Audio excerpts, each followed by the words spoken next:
Hi guys, I'm Shmee and today I'm in the Netherlands with Van der Kooi Sports Cars near Huyten, where I'm taking a look at the Lotus Exige S, the new Exige with the V6 engine, and in particular the Roadster version. This is a car I've been quite looking forward to driving for quite a while now actually. Certainly something that's both a very exciting driver's car as well as having the sort of requirements to go out and actually use the car and sort of take it on trips and adventures and the like. So we're going to take a look around it. I'll show you inside and outside the car, take it for a quick test drive, and then talk a little bit more in detail about some of the features. So basically from the start, this car is the Lotus Elise in terms of the chassis, but with the rear end sort of from the Evora S. So it's got the 3.5 litre Toyota supercharged V6 engine, 345 brake horsepower. You'll get 0 to 60 in just a touch under 4 seconds. It's got a 6-speed manual gearbox on the inside. You can also have an automatic should you prefer. And there's a folding sort of soft top that stores away in the boot, or you could buy a detachable hardtop panel as well as one of the options. So it comes with a very sort of sporty finish, you know, these very lightweight seats. The whole car, in fact, is only 1,176 kilos, so it's not desperately heavy on the scales, about 1,200 with a full tank and a driver. And it looks pretty cool. You know, I think Lotus significantly sort of upgraded the style of the car from the previous model, the previous Exige S, just by making it a little bit bigger and a little bit more substantial in terms of how it comes across. So we'll take a quick look around. I love the wheel design as well. I'm just going to say that now. I really, really like this design for some reason. It's just nice. I'll unlock the key, the key, which is here. Yep. Lock button, unlock button.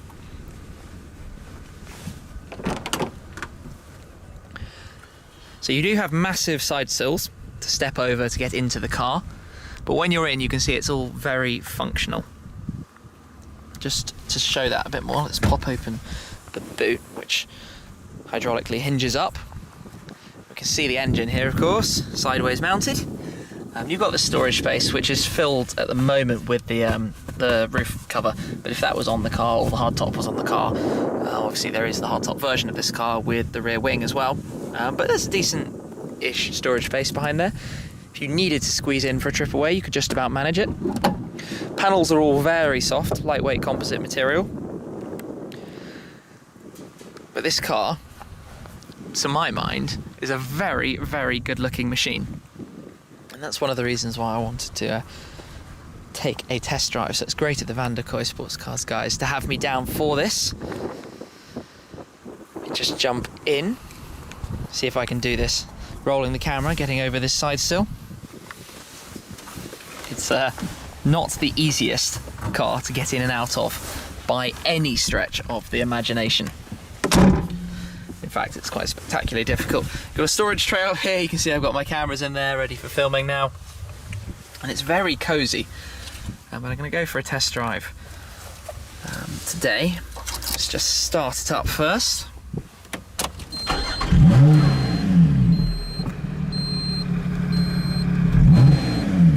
So you have a number of different settings here through this control. You've got Tour, Sport and Off.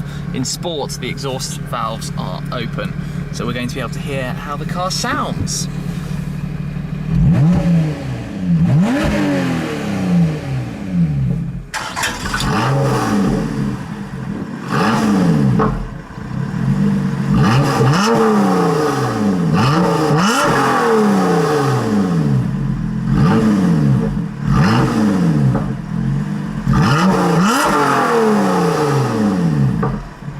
Okay, so it clearly sounds immense. It looks pretty nice in here too. Let's go for a drive. Here we are then, driving on board the Exige V6. I've got it to start in the Tour mode. So Tour mode means exhaust valves are a little bit closed, the throttle response is softened a little bit, but this is your sort of everyday driving mode, as it were. I guess how you might even drive this car to a track before you then go into Sport mode. And you can immediately hear the valves opening up, getting a little bit louder, ready for us to have a little bit of fun. It makes the throttle response sharper, of course. And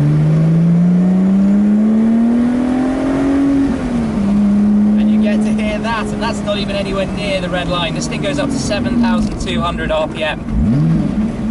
And you can only imagine what noise it would make up there. Just sounds amazing.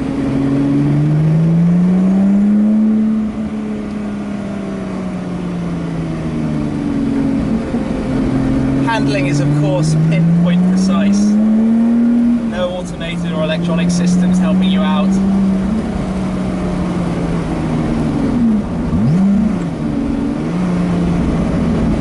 This is just an awesome car to drive. It's significantly larger, of course, than the previous Exige S, but it doesn't feel that big on the road when you're used to, I guess, the larger supercars. It's very easy to position. You're sat very centrally, although that does have the side effect of not having too much space on the interior, but that's not really the point. The point is about being a driver's car. And we've got the wind in our hair, which is always a nice bonus as well. And then, you put your foot down again. Heavenly V6 soundtrack.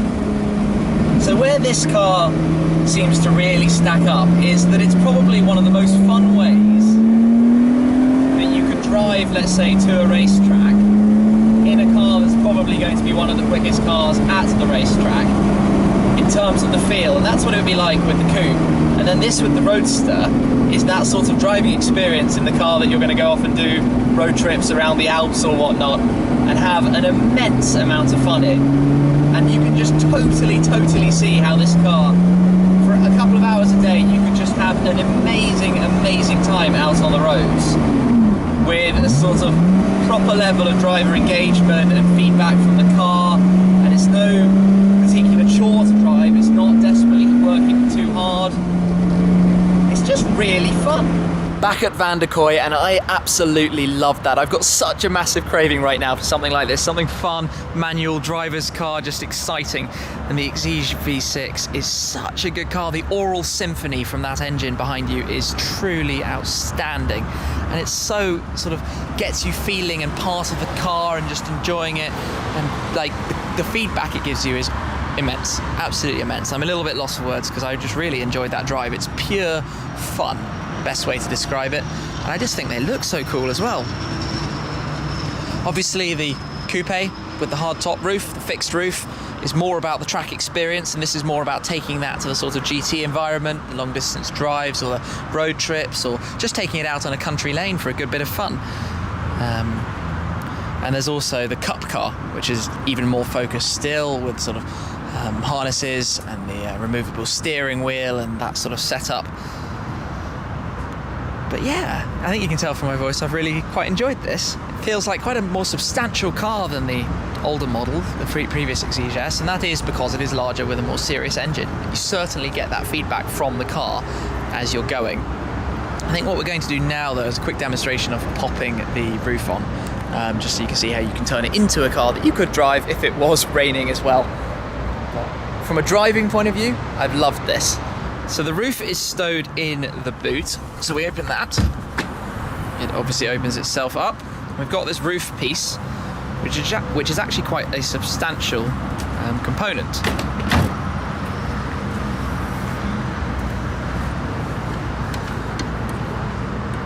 So that has two bars that you place in first, sort of structural. They keep it curved over. Okay. Correct.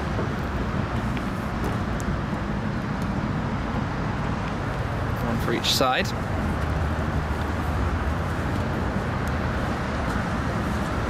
The roof panel unravels, lines up at the rear and the front, clicks down. Okay, that was quite easy.